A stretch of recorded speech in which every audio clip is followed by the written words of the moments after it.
What's up, my bro? Tundrum here, back with another video, and today I'm going to be showing you my mono white human deck and Pioneer.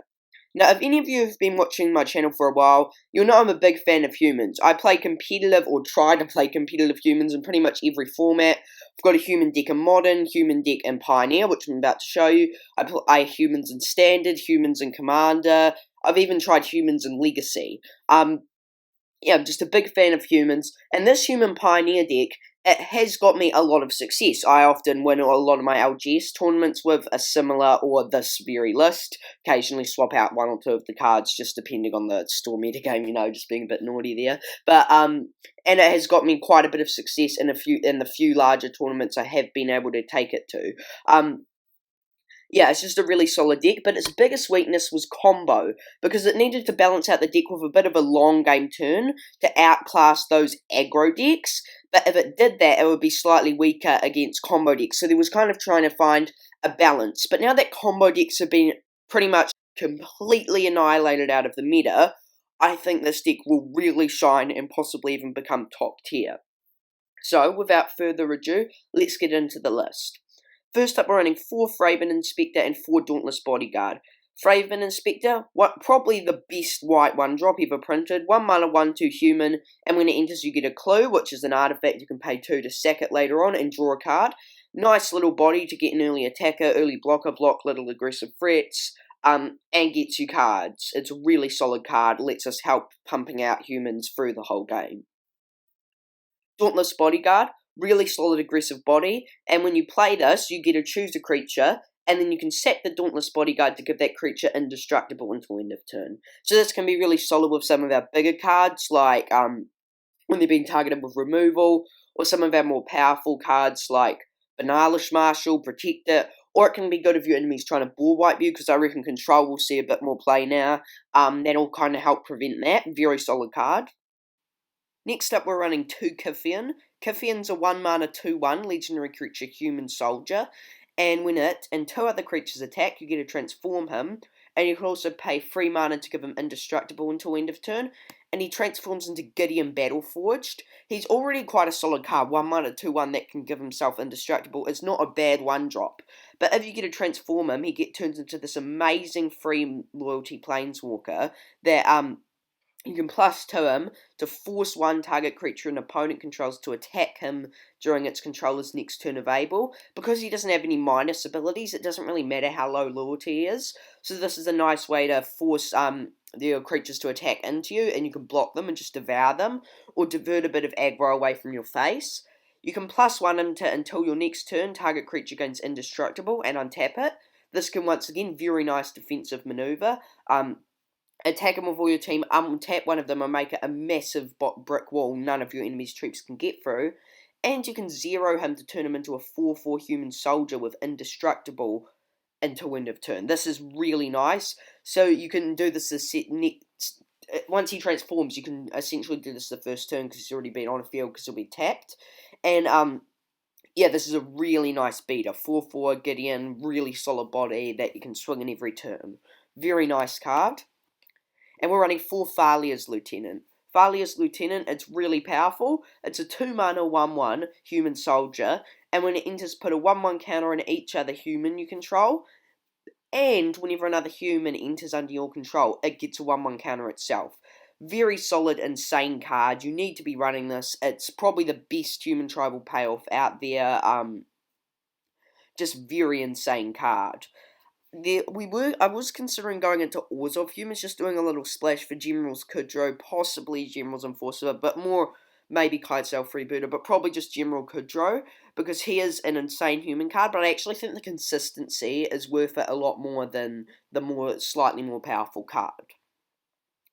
Next up, we're running 4 Militia Bugler and 4 Precinct Captain. Militia Bugler, solid card, it's a 3 mana 2/3 Vigilance, and when it enters, you get a look at the top 4 cards of your library. You may reveal a creature card with power 2 or less from among them, and put it into your hand. This is really nice. It can dig out things like Thalia's Lieutenant, and probably the #1 bomb in our deck. Things like another Militia Bugler, Precinct Captain, Kythian, Dauntless Bodyguard, Fraben Inspector, it digs out about 3/4 of our deck, so it will very often just be a 3 mana 2/3 Vigilance that kind of lets us look at the top 4, pick a creature and put it into our hand. In humans, you sometimes struggle with card advantage.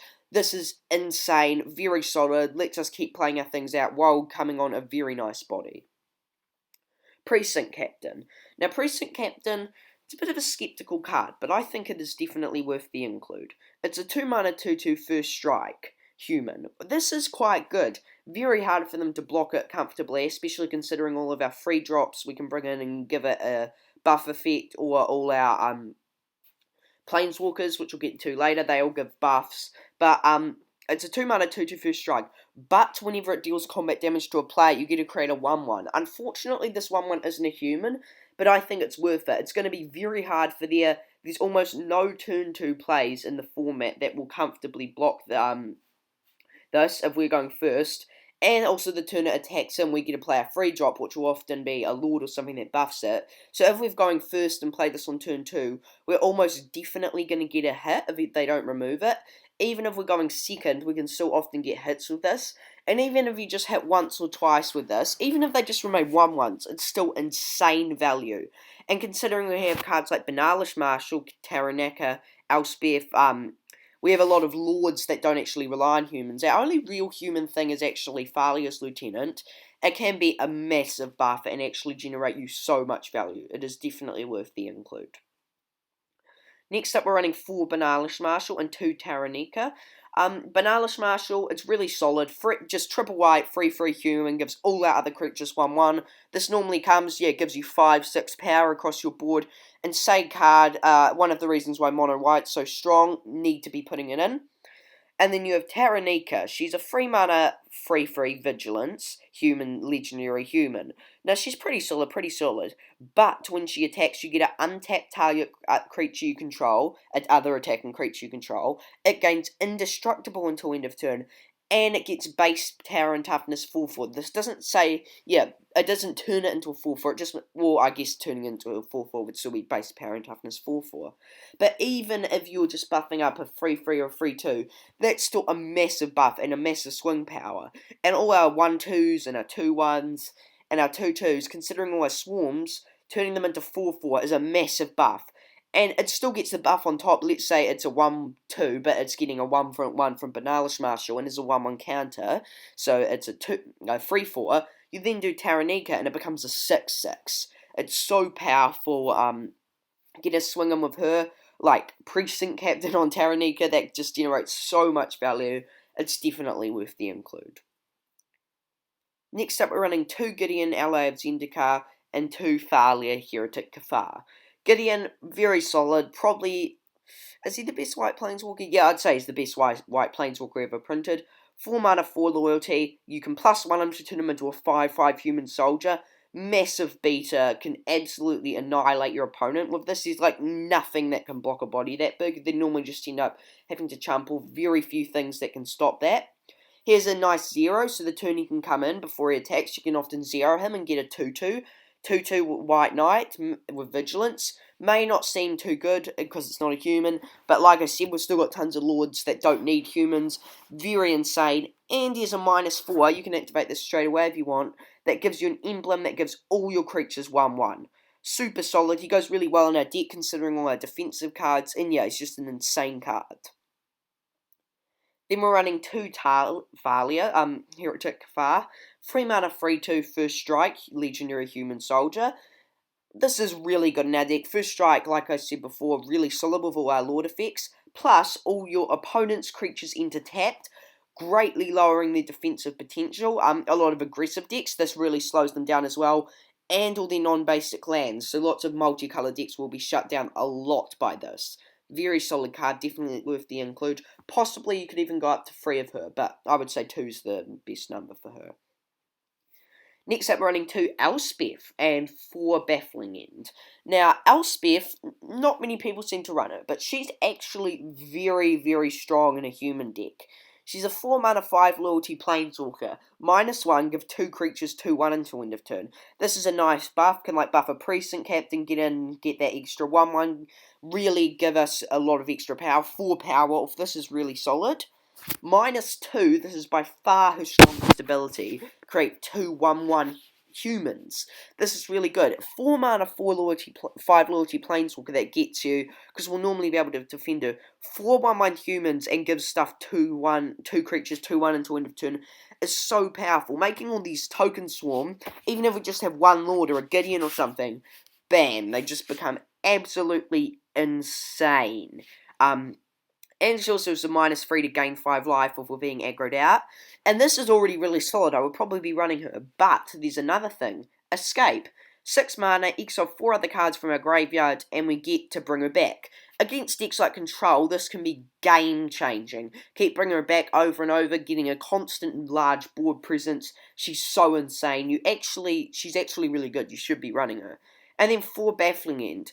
I used to run 2 Baffling End and 2 Status Snare, or 2 Baffling End and 2 Banishing Light to help with combo a bit more, but really I don't see the need anymore, as the format's going to be primarily dominated by faster decks with a few control decks. You could maybe go 2-2 split with this and Declaration in Stone, but why I'm running 4 of these is because we only have 8 2-drops, and you're not normally too comfortable just exiling a 2-drop with your Declaration, because they get to replace it, and they normally won't have 2 of the cards as well to get you that extra value. But with Baffling End, you're very happy to play it on turn 2 and destroy their 2 or 3 drop. It's very solid, and even if they do destroy it, they only get a free, which is normally not as good as the thing you exiled. Very solid, nice removal piece. I think it is worth the include of 4 copies. Now we're on to the mana base. In the mana base, I just suggest running 18 planes and 4 Castle Ardenvales. Another nice thing about Mono White, you get to run Castle Ardenvale, nice little upside. Lets us every turn later in the game make a 1/1 white human. This may not seem too helpful, but this, when we don't draw something, getting a 1/1 every turn could be game changing. Or against like Control, they keep board wiping you or countering your stuff. They can't stop this. You're still going to be getting 1/1s every turn, and it's going to be very hard for them to deal with. Very solid, and yeah, 18 planes. Now we're on to the sideboard. In the sideboard, I think we should run 3 Isolate. Isolate's a nice little card, quite good against Mono Black. Exile their 1-drops that keep returning from the graveyard. Rest in Peace, really shuts down graveyard-based decks, really solid. 2 Status Snare, and 3 Declaration in Stone, just in case we're against more heavy creature-based decks with like more bigger creatures, like Mono Green, for example. These are definitely worth the include. And I also think even though that we're normally not going to sideboard in both of these, I also think 2 Thalia and 2 Elspeth, just because if we're against some sort of mill deck, because there are a few mill decks sitting around, some people play them, Elspeth becomes insane, and Thalia can be really good against decks like Mono Red and really slow them down. And yeah, guys, that concludes the list. Hope you enjoyed. Hope you found this list helpful. This list, it's really good. It's going to cost you less than $100 to build. I think it's only around 70 right now. Very solid deck. I've had major success with it, and I have not tried it since the bans. But I think with the bans, they've nerfed the combo decks so much. Decks we were normally losing against were combo. We're more suited to coming up against like aggro decks now, so we're more consistent in beating them now. And I think overall the deck is going to be a lot more successful. Yeah, guys, thanks for watching, and I hope to see you next time.